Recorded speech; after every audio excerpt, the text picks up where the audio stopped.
Well, Vice President Kamala Harris is poised to solidify her Democratic nomination for president with the party's national convention kicking off in Chicago today.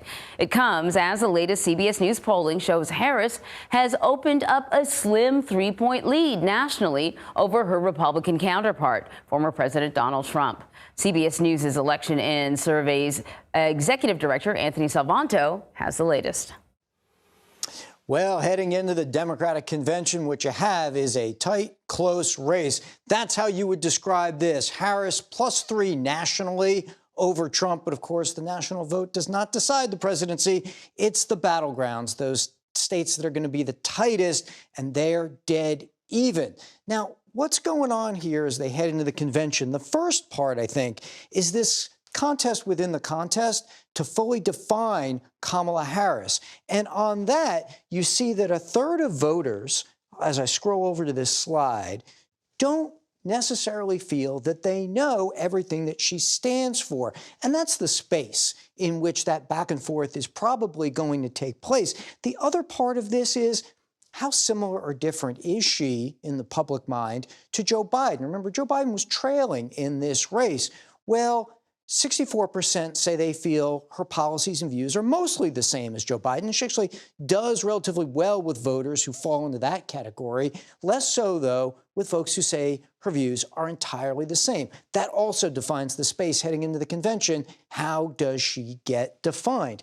Now, another big part of this is when we take a look at the issues, because some things in this race, frankly, have not changed. And that's where Donald Trump still has advantages on key things like the economy, inflation, the border. He leads with voters who list those among their major factors in the campaign. Can the Democrats start to close those gaps? That's going to be a big question going forward into the week. There's also this. Increasingly, this race is defined by a gender gap.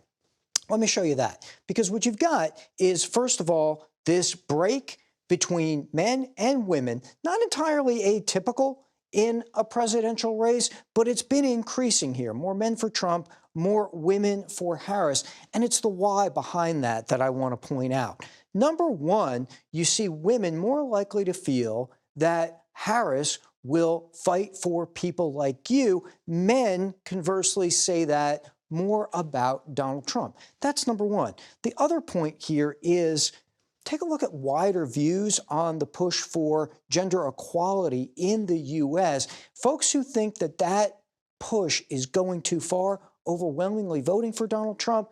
Folks that feel it hasn't gone far enough, overwhelmingly for Harris. One final note that comes back to those big issues, the economy that I was talking about, and that is that on the economy, when they see it as a major factor, women give Harris a little more benefit of the doubt than men do on that issue. She's almost even with Donald Trump in vote among women there who listed as a major factor. So if the Democrats are going to press the point and try to close that gap, it may well start with women voters there, too. So that's your breakdown heading into the convention.